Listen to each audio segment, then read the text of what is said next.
Bah non, parce que Perry, il était complètement disponible. On a passé une demi-heure sur Perry. Tiens, Emmanuel, tu peux venir avec... Allez, voilà les enfants de l'école. Voilà. Voilà. Tiens, vous prenez le ruban. Super. Mettez-vous un petit peu par là. Je suis directeur des écoles publiques. Voilà. Merci. Je suis venu avec quelques enfants. Voilà. Comme ça, vous venez par là. Vous venez par là. Il en faut un au bout les enfants. Attends, Pierre, regarde. Là, Christophe, je te l'emmène. Vous tenez le ruban. Voilà, viens là. Et vous venez de ce côté-là? Attends. C'est les jeunes Briousains? Ouais, on a encore deux écoles. Enfin, on a des écoles. Alice. Alors, vous nous tenez le ruban. Vous tenez le Allez, ruban, vous les tenez enfants. bien. Tiens, ma puce, voilà. Vous avez déjà fait ça ou pas? Non. Non. Première fois. Bon, ça va bien se passer. Alors, vous tenez bien, vous tendez bien. Tendez bien le ruban. Alors, 3, photo. C'est bon 1, 2, 3. Bravo. Et voilà. Bravo.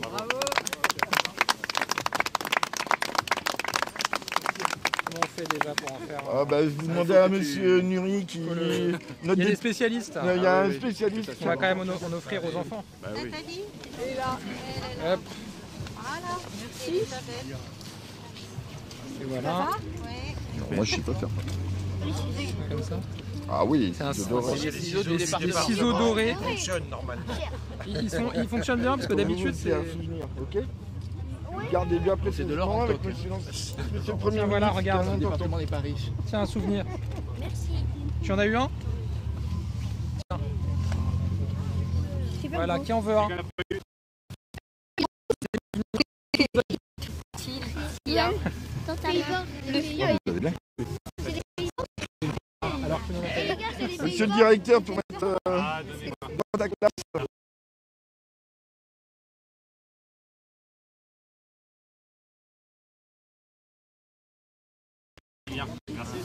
Alors, à qui je rends les ciseaux? C'est à moi, s'il vous plaît. Bah, on va Vous aller avez en du mairie. monde, hein? On va boire un café puis on revient. Et on revient de suite. On revient. Rouge, blanc, bleu. Mais gros, mais son machin, il est énorme.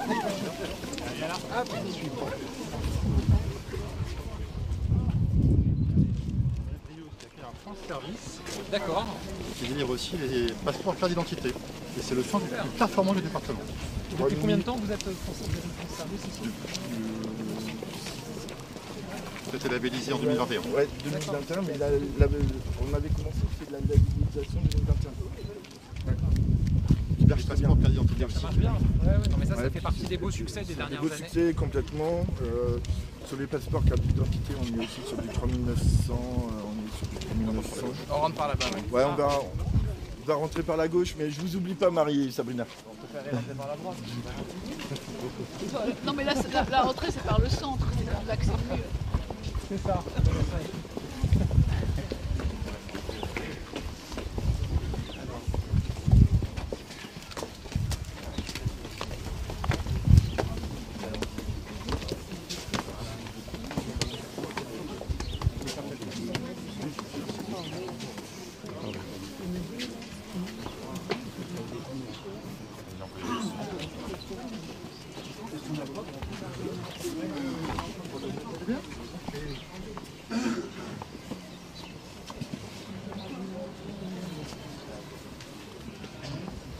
Non mais il y a...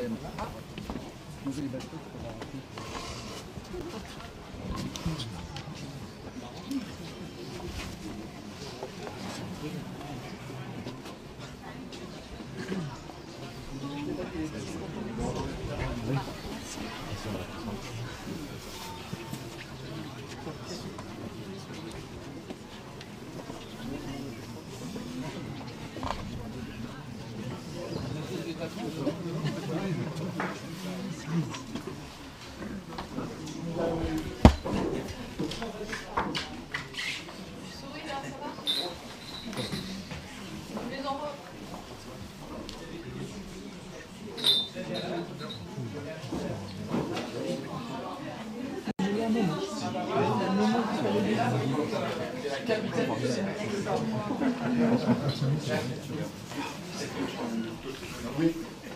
Bon, écoute, ça les vient la rencontre.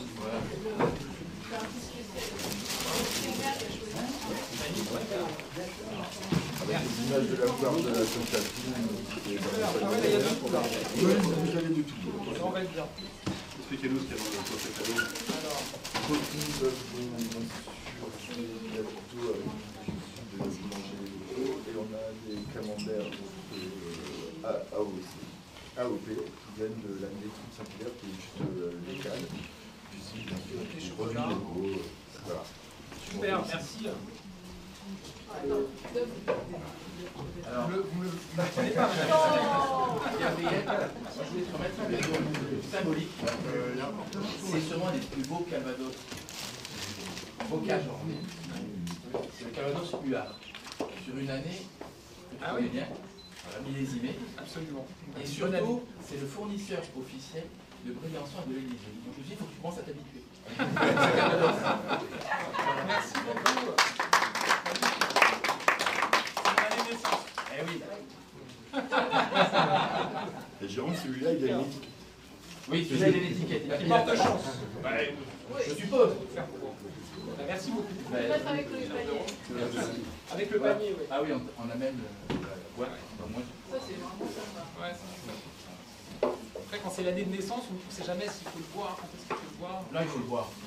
Je pense qu'en bas, il y aura un petit peu plus de monde. Oui, c'est là où il y a les Normands.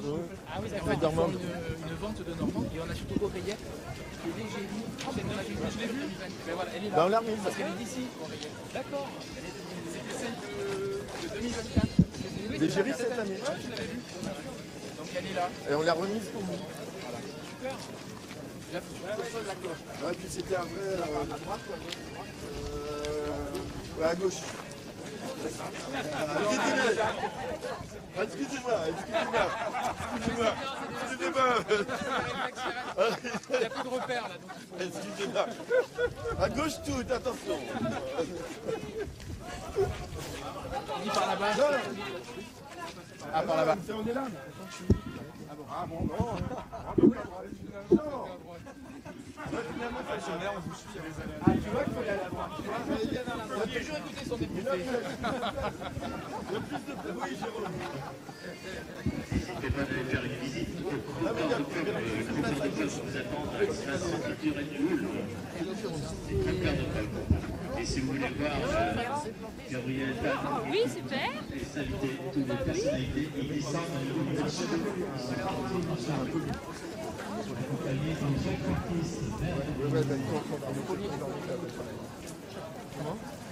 j'ai déjà planté mon arbre à Maximilian. Ah mais oui, c'est vrai. C'était quoi alors? Un érable cannelle.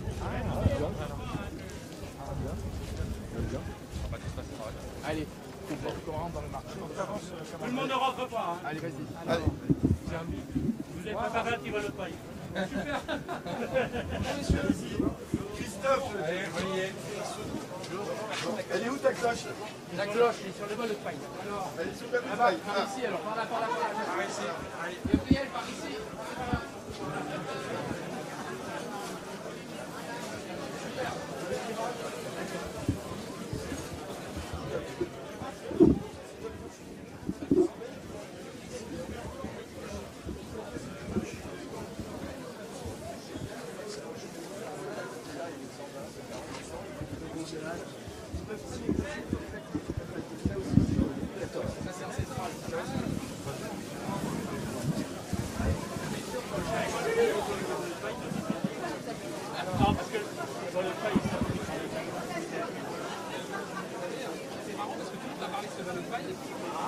C'était parce que on a organisé au dernier moment.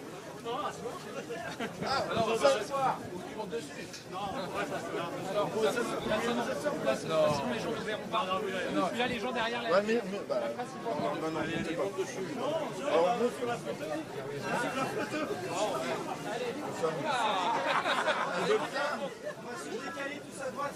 Alors, Et donc là, vous allez... Le ballot de paille est symbolique hein, spécialiste en ballot de paille. moi. de l'accueil. Hein.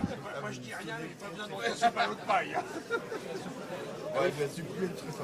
Alors, vous me dites quand je peux y aller. Jean, c'est bon? Oui, c'est bon. Allez-y. Donc, Ouais.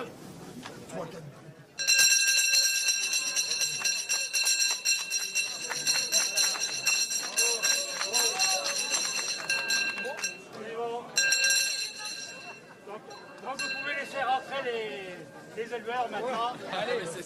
Et les marchands. Oh, on est sorti quand même. Vous êtes comme des voisins là. Allez. Alors, c'est stressant pour eux. Les vendeurs d'eau. Eh oui. Et elle est où Oreillette? Allez, Oreillette, on va descendre juste derrière. Parce qu'il y a Oreillette, l'égérie du Salon de l'Agriculture de 2024 que j'avais rencontré. On passe par où, Jacques? Ça va bien, je t'ai encouragé. Merci, votre accueil. Merci. C'était pas facile. Oui, bien sûr. Et avec Gabriel. Voilà. Allez. Alors.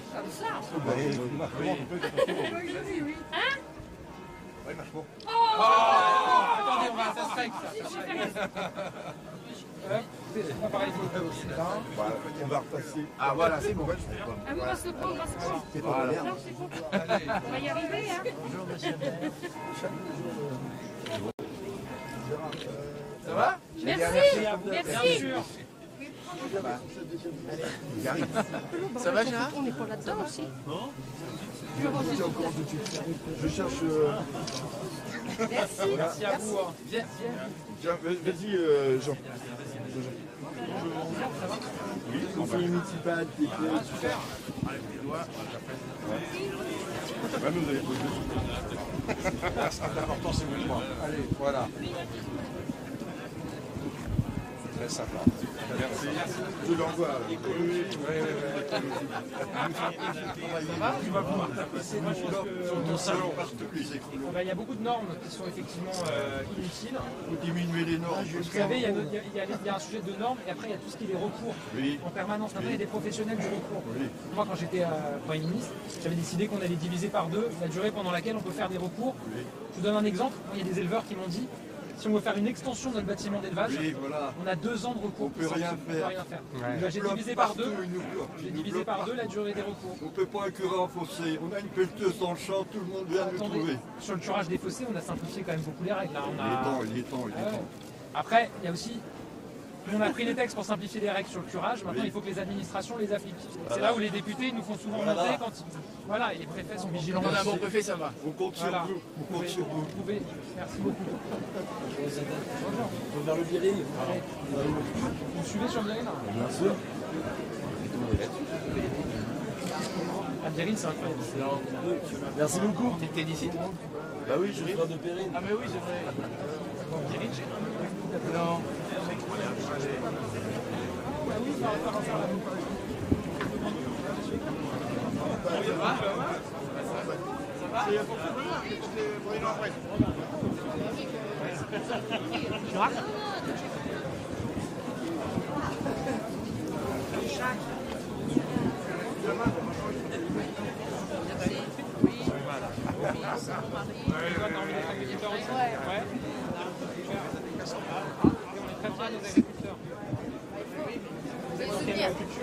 En Normande, dans Normandie, voilà.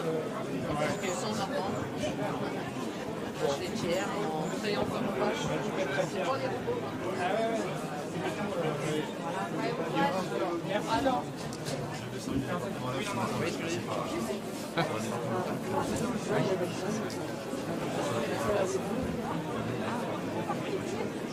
On va vous l'embrasser? Ah oui, d'accord. Il est là pour l'apéro. On posera les questions. On peut t'appeler si tu veux un retour éventuellement. On était contents. Mais je pense que c'est pas nécessaire. Il faut savoir aussi que dans la région, on a les appellations d'origine, Pont-l'Évêque et Camembert de Normandie. Et donc, c'est aussi des produits qui sont indélocalisables et qui maintiennent l'activité, l'économie sur le territoire et qu'il fallait surtout les protéger, et notamment vis-à-vis des usurpations sur le camembert ou sur le morbier et tout ça. Et donc, au niveau national, eh ben, en fait, c'est des choses qui maintiennent l'emploi aussi dans les domaines ruraux et qui sont des développeurs par rapport au bien-être animal et à l'environnement. Et donc, du coup, voilà, ça, c'était important d'avoir son appui et puis son écoute. Et d'ailleurs, j'ai permis de...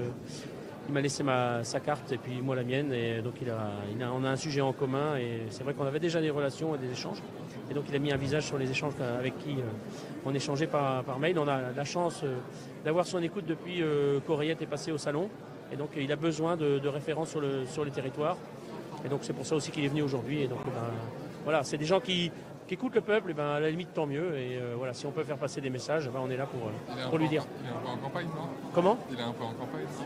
Parce qu'il est en campagne, j'en sais rien, mais nous on a toujours des choses à dire. Quand il y a des choses qui nous dérangent ou qui ne nous arrangent pas, on lui dit. Et puis quand on a des propositions à faire pour l'avenir, bah, faut pas hésiter parce qu'en fait, ce sont les relais du peuple. Ah voilà. Comment? Pardon, Charles de Paris.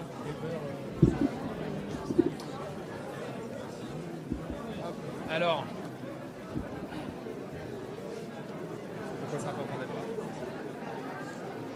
Alors, je vous en prie. D'abord, peut-être sur votre venue ici, on vous a vu donc échanger avec les habitants, venir dans cette foire. Expliquez-nous un peu la raison de votre venue aujourd'hui en particulier. D'abord, vous savez, moi je me suis toujours déplacé sur le terrain énormément, quelles qu'aient été mes fonctions. Donc évidemment, je continue à être sur le terrain au contact des Français. Ensuite, cette foire, parce que d'abord, vous savez, moi j'aime les moments populaires, familiaux. C'est un moment qui incarne tellement l'âme de notre pays. Et une foire comme celle-ci en est un. Et puis Briouze, parce que vous savez, je suis très attaché à la ruralité, à nos communes rurales. Quand j'ai été nommé Premier ministre, j'avais été alerté par des élus, notamment le député Nury avec le maire de Briouze, la sénatrice Goulet, sur le fait que le gouvernement qui m'avait précédé avait fait une réforme des zones de revitalisation rurale, les ZRR, et qu'en faisant cette réforme, ils avaient sorti plusieurs milliers de communes du dispositif des ZRR, alors que les ZRR, ça apporte des aides notamment fiscales pour l'installation de médecins et autres. Et donc je m'étais engagé à l'Assemblée nationale, le député Nury m'avait interpellé, et j'avais dit, monsieur le député, Briouze restera dans les ZRR parce que je vais revoir la réforme qui a été faite par ma prédécesseur et son gouvernement. Résultat des courses, parole tenue, promesse tenue, et donc c'était important pour moi de venir aussi rencontrer le maire de Briouze, les habitants de Briouze dans ce moment qui dit tout de ce qu'est l'identité de notre pays et de ce patrimoine finalement culturel, gastronomique, agricole, historique qu'on veut défendre et protéger et transmettre. Comment expliquer que les agriculteurs aient repris leur mobilisation il y a quelques semaines? Ils disent que certaines des promesses n'ont pas forcément été suivies des faits. Quel regard vous portez sur leur mobilisation? Vous savez, le mouvement des agriculteurs que j'ai trouvé quand j'ai été nommé à Matignon en janvier dernier, il vient de loin. De plusieurs décennies, ils le disent eux-mêmes. J'ai passé plusieurs dizaines d'heures avec les syndicats agricoles quand j'étais à Matignon, avec Marc Fesneau. On a pris 70 engagements très clairs pour lesquels on s'était accordé avec les syndicats agricoles. Une grande partie d'entre eux a été tenue ou est en passe de l'être. C'est de la simplification administrative, c'est des mesures fiscales, c'est des mesures européennes qu'on a obtenues. Et vous avez entendu tout à l'heure la présidente de la FDSEA, ici de l'Orne, m'a remercié pour la bataille qu'on avait menée au niveau européen et ce qu'on avait obtenu notamment sur la dérogation jachère et autres. Maintenant, évidemment qu'il reste des mesures à prendre, parce qu'il y en a beaucoup qui relèvent de la loi. J'avais fait voter la loi d'orientation agricole à l'Assemblée nationale avant la dissolution. Maintenant, il faut qu'elle soit inscrite au Sénat. Moi, j'aurais préféré qu'elle soit inscrite en octobre, mais elle le sera en janvier. Le gouvernement l'a décidé comme ça et c'est très bien. On va continuer à se battre pour nos agriculteurs, parce qu'ils ont le droit de vivre de leur travail, parce qu'ils ont le droit de ne pas être entravés par des normes, des procédures administratives, des recours dans tous les sens qui les empêchent finalement de faire ce qui est leur cœur de métier, c'est-à-dire travailler leur terre ou être auprès de leurs bêtes. Ils ne sont pas là pour être sur un ordinateur ou à remplir des formulaires toute la journée, plus que d'être dans leur champ ou auprès de leurs bêtes. Et malheureusement, depuis plusieurs décennies, c'est ça qui s'est passé, c'est que beaucoup de normes se sont empilées. Donc il faut beaucoup de travail et le gouvernement pourra compter sur mon soutien, à la fois évidemment pour terminer d'appliquer les engagements que j'ai pris quand j'étais Premier ministre, mais pour ouvrir d'autres chantiers pour nos agriculteurs. Il y a beaucoup d'inquiétudes chez les agriculteurs. Comment vous les rassurez? Quand j'ai été nommé Premier ministre, on m'a dit que le Mercosur s'apprêtait à être signé par l'Union européenne. Et même l'avion du commissaire européen qui était en charge était prêt à décoller. On s'est mobilisé, mon gouvernement, avec le président de la République, et on a obtenu que l'Union européenne ne signe pas le Mercosur. Maintenant, évidemment, il faut que le gouvernement de Michel Barnier obtienne la même chose. Il pourra compter sur mon soutien pour le faire. Je trouve ça très bien qu'ils aient organisé un débat demain à l'Assemblée nationale pour que la représentation nationale puisse se prononcer par un vote pour montrer que nous ne sommes pas favorables à la signature du Mercosur en l'état. Parce qu'il n'y a pas les clauses miroirs dont on a besoin. Nous, on est pour le commerce, mais à condition qu'il y ait une concurrence loyale, juste et équitable, ce qui n'est pas le cas avec cet accord. Il y a d'autres accords pour lesquels on s'est battu et on a obtenu qu'ils soient équitables. Je pense à l'accord avec la Nouvelle-Zélande ou avec le Chili. Là, on a assumé qu'on pouvait les signer. Mais ce n'est pas le cas pour le Mercosur. Donc on va devoir continuer à travailler et puis faire bloc pour empêcher sa signature par l'Union européenne. Le président s'est beaucoup mobilisé sur le sujet. Je crois qu'on va continuer à le faire pour empêcher qu'il soit signé. Dans ce contexte, évidemment, il y a le budget qui est très important pour les agriculteurs avec ces prochaines semaines qui pourraient être cruciales et beaucoup de suspense encore. Ce matin, c'est Marine Le Pen qui a été reçue par Michel Barnier à Matignon. Et dans un contexte de budget pour elle incertain, elle dit très clairement que dans l'État, le budget, elle ne le votera pas. Elle dit même qu'elle a eu en face d'elle un Premier ministre qui campait sur ses positions. Qu'est-ce que vous répondez à Marine Le Pen face à un futur incertain? On n'arrive pas trop à voir la fin du feuilleton pour l'instant concernant le budget. Je crois que Mme Le Pen a revêtu son costume favori.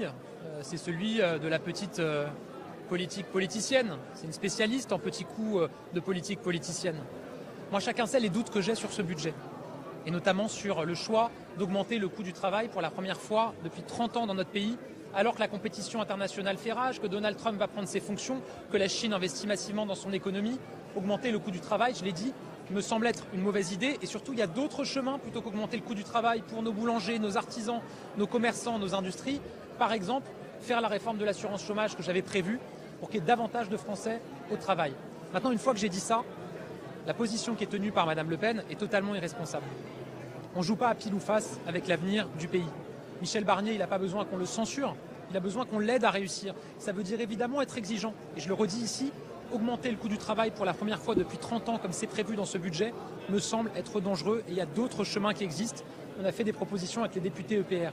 Mais franchement, dans le contexte que nous connaissons, tenir une position aussi irresponsable que celle que tient Mme Le Pen, jouer quelque part à pile ou face avec l'avenir du pays, sembler ne même pas se préoccuper des conséquences de ce type de choix, je pense que ce n'est pas à la hauteur des responsabilités. Elle dit si le budget est rejeté, en fait, on va reconduire le budget de l'année dernière, l'année précédente, ce sera la même chose, c'est ce qu'elle dit. C'est ce qu'elle dit, mais vous savez, c'est aussi une situation politique, du trouble qu'on crée, de la visibilité aussi qu'on met à mal, et ça, je ne pense pas que ce soit une très bonne idée. Vous avez adressé un courrier ces dernières heures aux responsables des partis de gauche pour leur dire de rompre leur alliance avec la France Insoumise parce qu'ils ont fait une proposition de loi pour abroger le délit d'apologie du terrorisme. Est-ce que vous regrettez d'une certaine manière d'avoir appelé à voter pour la France Insoumise lors des élections législatives? Non, moi j'ai appelé d'abord à battre la France Insoumise et le Rassemblement National aux dernières élections législatives. Au premier tour, on est parvenu à battre la France Insoumise. Il était établi que la France Insoumise ne pouvait pas avoir une majorité à l'issue du premier tour des élections législatives. Au deuxième tour, j'ai donc appelé à battre le Rassemblement National, qui était le seul qui pouvait avoir une majorité absolue par tous les moyens nécessaires, et on a réussi aussi. Maintenant, ce qui explique la situation très complexe dans laquelle on est aujourd'hui, ça veut dire qu'il faut qu'on travaille tous ensemble, par-delà les clivages, mais voilà. Avec cette proposition de loi, LFI est sortie du champ républicain, de l'arc républicain. Cette proposition de loi est purement ignominieuse et scandaleuse. D'abord, c'est une insulte à toutes les victimes du terrorisme. Et ensuite, c'est un danger absolu pour notre République, pour ses règles, pour notre capacité à vivre ensemble et à lutter contre les haines. Alors, vous vous rendez compte que vous avez un groupe à l'Assemblée nationale qui propose de revenir, d'abolir le délit d'apologie du terrorisme. Quand on voit à quel point le terrorisme a endeuillé notre pays ces dernières années, c'est gravissime. Donc moi, je le redis, j'appelle le Parti socialiste, les écologistes, les communistes, qui sont les alliés de la France Insoumise, à se désolidariser clairement et nettement. Pour l'instant, je ne l'ai pas beaucoup entendu. Merci beaucoup. Il n'y a pas besoin d'être au Front National pour défendre le territoire et les valeurs. Ça, c'est sûr. Voilà, merci. Ça, c'est dit. Un dernier sujet, au niveau des paysans, 50% des paysans sont à la retraite dans moins de 10 ans. Et ça, l'exonération de la transmission, notamment des stocks. Besoin de renouveler. L'exonération de la transmission financière sur les stocks. Ça pose une grosse problématique. Charles, arrête d'être bavard. Ils sont inarrêtables. Ils sont formidables. J'en ai beaucoup parlé avec les GIA, toutes les aides à l'installation. Pour les appellations d'origine. Merci. Merci pour le. Par là. Jacques, merci. Salut, Benoît. C'est normal. Alors, là, on va.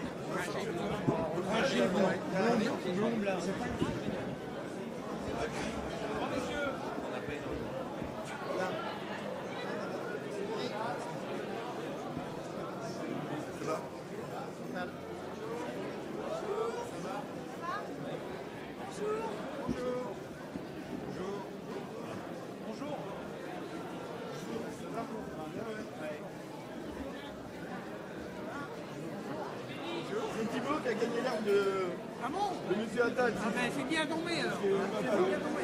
Non, c'est mon gars. Ah d'accord. Bon bah vous le saluerez de ma part.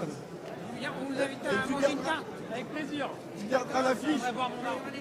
Yves, tu garderas l'affiche. Ouais.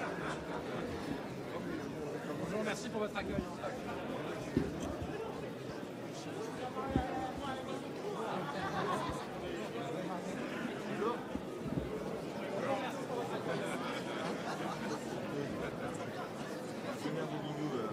Ah oui.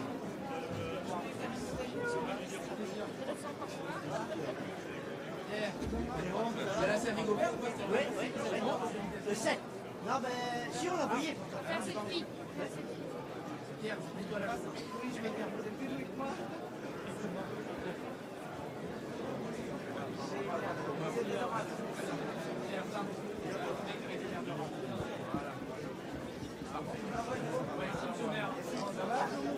Voilà.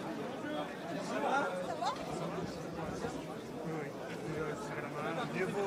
Mieux vaut deux fois qu'une. Je m'en vais en plus. Assouplir les lois. C'est ce que je viens de dire. Je vous ai dit tout à Je viens l'heure. de dire à la presse. Ça va? Dans la police des eaux. J'ai dit qu'il passe plus de temps auprès de leur bête, à faire des formulaires et à faire des contrôles.